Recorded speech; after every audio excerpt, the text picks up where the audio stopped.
الحمدللہ وحدہ والصلاۃ والسلام علی من لا نبی بعدہ اما بعد فقد قال اللہ تعالی فی القرآن المجید وفرقان الحمید وبرہان الرشید وارشاد العظیم فاعوذ باللہ من الشیطان الرجیم بسم اللہ الرحمن الرحیم وما خلقت الجن والانس الا لیعبدون صدق اللہ العظیم۔ سورہ ذاریات ہے، 27واں پارہ ہے، 51ویں سورہ ہے اور 56ویں آیہ مبارکہ ہے۔ وما اور نہیں، خالق تو میں نے پیدا کیا، جن کو والانس اور انسان کو، الا سوائے اس کے، مگر لیعبدون کہ وہ میری بندگی اختیار کرے، کہ وہ میری عبادت کرے۔ اب انسان اور جن کی زندگی کا مقصد جو اللہ تعالیٰ نے قرآن پاک میں بیان کیا ہے، وہ صرف اور صرف اللہ کی بندگی اور اللہ کی اطاعت اور اللہ کی رضامندی اور اللہ کی عبادت ہے۔ جن کہتے ہیں ہر وہ چیز جو پوشیدہ ہو، جو نظر نہ آ رہی ہو، اس کو جن کہتے ہیں۔ اسی لفظ سے جنہ، اسی لفظ سے جنہ، اسی لفظ سے جنہ، یہ مختلف قرآن میں استعمال ہوئے ہیں اور حدیث میں استعمال ہوئے ہیں۔ ایسی زمین جو درختوں کی وجہ سے، بے شمار درخت اور بے شمار پودے ہوں، اس کی زمین نظر نہ آ رہے، اس باغ کو جنت کہتے ہیں، جس کی زمین چھپی ہوئی ہو۔ اس سے پھلوں سے، پھولوں سے، پودوں سے، درختوں سے جس زمین چھپی ہوئی ہو، اس زمین کو جنت کہتے ہیں۔ چھپی ہوئی چیز جو ہے وہ جنہ ہے۔ الصوم جنہ، جو روزہ ہے وہ ڈھال ہے۔ اب ڈھال کیا ہے؟ جب آدمی سامنے کرتا ہے تو اس کا جسم چھپ جاتا ہے۔ جنین، جینز، ماں کے پیٹ کے اندر جو سپرم جاتا ہے اور ماں کا اووم، اس کا بیضہ، اس کا انڈا اور مرد کا نطفہ، یہ جب ملتے ہیں تو ان کو جنین کہتے ہیں، کیونکہ وہ چھپے ہوئے ہوتے ہیں، جن کو جینز، انگریزی میں جینز کہتے ہیں۔ یہ ڈی این اے ہے اور اس میں پوری زندگی کا اللہ تعالیٰ نے، وہ جو خوردبین سے نظر آتا ہے، اس پہ پوری زندگی کا اللہ تعالیٰ نے انسان کی کیفیات لکھتی ہیں کہ کس عمر میں اس نے مرنا ہے، کتنی اس کی عمر ہے، کس عمر میں اس نے بیمار ہونا ہے، کس عمر میں اس کے بال اگنے ہیں، کس عمر میں اس کے بال اترنے ہیں۔ پیدائش سے لے کے اس کے انتقال تک ایک ایک چیز اس جنین پہ لکھی ہوئی۔ 23 کروموسوم سپرم کے ہوتے ہیں، نطفے کے، انسانی نطفے کے، اور 23 کروموسوم بیضہ کے ہوتے ہیں، عورت کے انڈے کے، اور ایک کروموسوم پہ 20,000 جنینز ہیں یا جینز ہیں۔ عربی میں جنین اور انگریزی میں جین، اور ایک جو جین ہے وہ ایک کریکٹر لیے ہوئے ہے کہ اس کی آنکھیں بلو ہونی ہیں یا اس کی آنکھیں براؤن ہونی ہیں۔ یہ بھوری آنکھیں اور نیلی آنکھوں کی بھی جو کیفیت ہے، یہ بھی اس میں لکھی ہوئی ہوتی ہے۔ اس لیے اس کو چھپی ہوئی چیز کہتے ہیں۔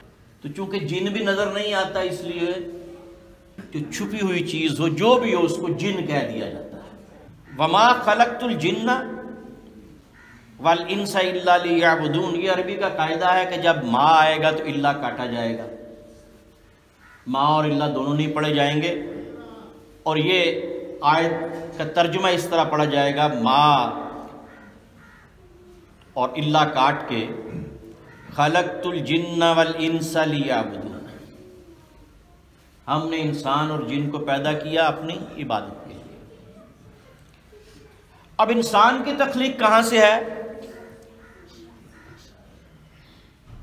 نطفہ سے، جو میں نے سارا بیان کیا۔ قرآن، یہ ساری قرآن کی چیزیں ہیں جو میں سائنس کی زبان میں بیان کر رہا تھا، یہ قرآن میں سارا کچھ لکھا ہوا۔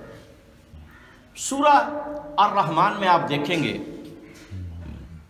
تو اللہ تعالیٰ نے جن اور انسان کی پیدائش کہاں سے کی اس کا ذکر فرمایا ہے۔ خلق الانسان من صلصال كالفخار وخلق الجن من مارج من نار فبأي آلاء ربكما تكذبان، انسان کو صلصال کالفخار، کھڑکھڑاتی مٹی، فخار فخر کرنے والی مٹی، بولنے والی، فخر جو زیادہ کہتا ہے، گھمنڈ کرتا ہے، بولتا ہے میں یہ ہوں، میں وہ ہوں، میں یہ ہوں، اس کو فخر کہا جاتا ہے۔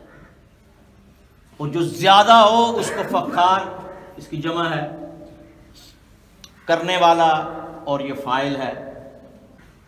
اب وما خلقت الجن والانس الا لیعبدون، یہ سورہ ذاریات ہے۔ خلق الانسان من صلصال كالفخار وخلق الجن من مارج من نار، ایسی کھڑکھڑاتی مٹی سے پیدا کیا۔ آپس میں مٹی سوکھ جائے تو کھڑکھڑانا شروع ہو جاتی ہے نا، جو اس کی آواز آتی ہے اس کو فخار، فخر بیان کرتا۔ فخلق الجان، اور جن کو کیسے پیدا کیا؟ من مارج من نار، نار کسے کہتے ہیں؟ آگ کو، اور اس کے شعلے سے، من مارج من نار۔ لیکن ان دونوں کی تخلیق کا مقصد کیا تھا؟ کہ میری عبادت کریں۔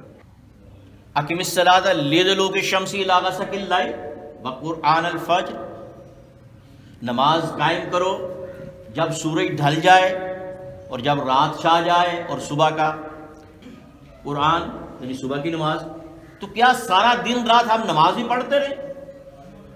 اس کا یہ مطلب نہیں ہے، بلکہ اس کا مطلب یہ ہے کہ ہر کام اگر یہ سمجھ کے کرو یہ اللہ نے فرمایا ہے، اور یہ سمجھ کے کرو کہ یہ حضور نے کیا ہے، تو تمہارا کھانا پینا، چلنا پھرنا، اٹھنا بیٹھنا نماز ہو جائے گی، عبادت ہو جائے گی۔ حقوق اللہ، نماز روزہ حج زکوٰۃ۔ حقوق العباد، ماں کے ساتھ کیسے سلوک کرنا ہے، باپ کے ساتھ کیسے کرنا ہے، اولاد کے ساتھ کیسے کرنا ہے، بھائیوں کے ساتھ کیسے کرنا ہے، رشتہ داروں کے ساتھ کیسے کرنا ہے، ہمسایوں کے ساتھ کیسے کرنا ہے، استاد کے ساتھ کیسے کرنا ہے، طالب علم کے ساتھ کیسے کرنا ہے، لوگوں کے ساتھ کیسے کرنا ہے، مخلوق کے ساتھ کیسے کرنا ہے برتاؤ، یہ سارے حقوق العباد ہیں۔ حقوق اللہ، تو حقوق اللہ ہوں یا حقوق العباد ہوں، جب یہ سمجھ کے کیا جائے کہ یہ اللہ نے فرمایا ہے کہ اس وقت نماز پڑھنی ہے تو نماز پڑھ لی، اور اب اللہ نے فرمایا کہ نماز کے بعد میرا فضل تلاش کرو، نماز چھوڑ کے اس کا فضل تلاش کیا، تو یہ ساری چیز عبادت بن جاتی ہے۔ حتیٰ کہ اپنی بیوی کو، بیوی کے منہ میں ایک لقمہ بھی جو ڈالتے ہو وہ بھی عبادت بن جاتی ہے، بچوں کے لیے جو کمائی کرتے ہو وہ بھی عبادت بن جاتی ہے۔ تو پھر عبادت کیا ہوئی کہ نماز، روزہ، حج، زکوٰۃ یہ حقوق اللہ ہیں، اور ایک دوسرے کے ساتھ برتاؤ یہ حقوق العباد ہیں۔ حقوق اللہ اللہ نے فرمایا، حضور نے کر کے دکھایا، حقوق العباد بھی اللہ نے فرمایا، حضور نے کر کے دکھایا۔ تو جو چیز اللہ کا حکم ہے، اللہ کے حق ہیں، عبادات اللہ کا حق ہے، نماز، روزہ، حج، زکوٰۃ یہ اس کا حق ہے۔ وہ چاہے اپنا حق معاف کر دے، چاہے اپنے حق کے بارے میں پوچھ لے، لیکن حقوق العباد وہ معاف نہیں فرمائے گا، وہ وہی معاف کرے گا جس کا حق ہے۔ ایک آدمی کا حق دوسرے کے فرائض ہوتے ہیں، اور ایک کے فرائض دوسرے کا حق ہوتا ہے۔ ماں کا فرض ہے کہ وہ بچے کو دودھ پلائے، اور بچے کا حق ہے کہ وہ ماں کا دودھ پیے۔ ماں کا فرض ہے کہ وہ بچے کی حفاظت کرے، اور بچے کا فرض ہے کہ وہ ماں کا ادب کرے۔ تو ایک کا حق دوسرے کا فرض بن جاتا ہے، اور یہی عبادت ہے۔ یہ پورے اسلام کا نچوڑ ہے، پورے قرآن کا نچوڑ ہے۔ وَمَا خَلَقْتُ الْجِنَّ وَالْإِنسَ إِلَّا لِيَعْبُدُونِ، تمہیں صرف اس لیے پیدا کیا گیا کہ میری عبادت کرو۔ تو ہر کام، نماز اللہ کا حکم ہے، اس طرح پڑھو عبادت۔ اپنے ہمسائے کے ساتھ اچھا سلوک کرو، حضور نے کیا تھا، یہ سنت ہے۔ کھانا کھاؤ تو اس طریقے سے کھاؤ جو حضور، جس طرح حضور نے کھایا تھا۔ تو پھر یہ تمام دن رات، اور جب سونے لگو تو یہ حضور پڑھ کے سوتے تھے، میں بھی یہ پڑھ رہا ہوں۔ حضور اس طرح سوتے تھے، دائیں کروٹ ایسے کر کے ہاتھ نیچے رکھ کے، میں بھی ایسے سو رہا ہوں۔ حضور باوضو سوتے تھے، میں بھی باوضو سو رہا ہوں۔ تو یہ ساری رات ہی عبادت ہو جائے۔ تو اس طرح دن رات عبادت ہوتی ہے۔ تو یہ کرنے سے اللہ کا فرمان یہ ہے، اور اللہ تعالیٰ یہ چاہتے ہیں کہ ہم اس کی عبادت کریں، نماز میں بھی، حقوق اللہ میں بھی، اور برتاؤ میں بھی، حقوق العباد میں بھی۔ وَمَا عَلَيْنَا إِلَّا الْبَلَاغُ۔